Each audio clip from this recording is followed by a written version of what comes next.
दुर्गापुरा में कृषि प्रौद्योगिकी ज्ञान केंद्र के भवन का लोकार्पण राजस्थान कृषि अनुसंधान संस्थान दुर्गापुरा में कार्यक्रम चल रहा है और साथ ही कृषि मंत्री लालचंद कटारिया वहां पर पहुंचे हुए संबोधित कर रहे हैं। आपको सुनाते हैं क्या कुछ सिंह जी बैठे हैं, इनकी देखरेख में इसका काम।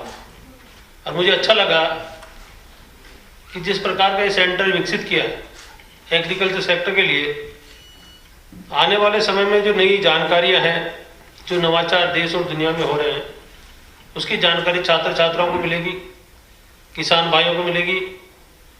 और उसी के साथ में आप और हम सभी को मालूम है कि इस देश के अंदर आज़ादी के बाद में यदि सबसे बड़ी ताकत के रूप में इस देश को आगे बढ़ाने का काम किया, वो अन्नदाता ने किया, इस देश के किसान ने किया। आज कोरोना काल चल रहा है पूरे देश और दुनिया में। महामारी का 100 वर्ष के बाद में ये जो समय आया है, इसने पूरी दुनिया के आम नागरिक को झकझोर करने का काम किया। और जिस तरह से पूरा वातावरण अभी बना हुआ है, क्योंकि अभी कोरोना का कोई समाप्ति का अंदाजा नहीं है कि ये कब तक रहेगा। अभी 2-3 दिन पहले जिस तरह अखबारों में खबर आ रही है, इंग्लैंड और यूरोप के जो अन्य कंट्रीज है उनमें इसका स्टैंड बदला है।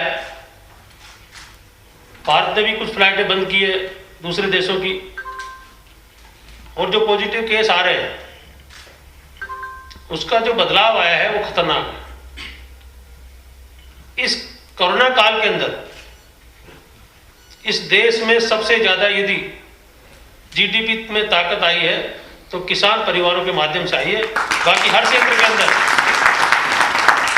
जीडीपी गिरी, और ये मैं ही नहीं कह रहा, पूरी दुनिया के आंकड़े बताए। और उसके बाद में स्थिति है भी दूसरी कि किसान सड़कों पे भी है।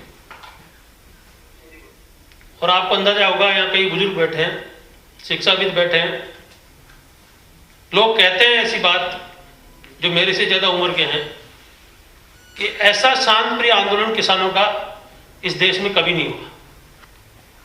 लगातार किसान अपनी मांग मनवाने के लिए जिस शांति के साथ इस कड़ाके की सर्दी के अंदर सड़कों पे हैं, ये भी अपने आप एक अलग तरह का उदाहरण है दुनिया के सामने। अभी संधू साहब ने बताया कि हम अभी हमारी जो यूनिवर्सिटीज है वो रिसर्च के मामले में और अन्य सब्जेक्ट के मामले में भी हम उस स्तर पे नहीं है जहां हमारे को होना चाहिए। और एक बात मैं जरूर कहूंगा कि जोमनेर विश्वविद्यालय ने जब से ये बना है और सरकार ने घोषणा की है, लगातार ये प्रगति के पथ पे है।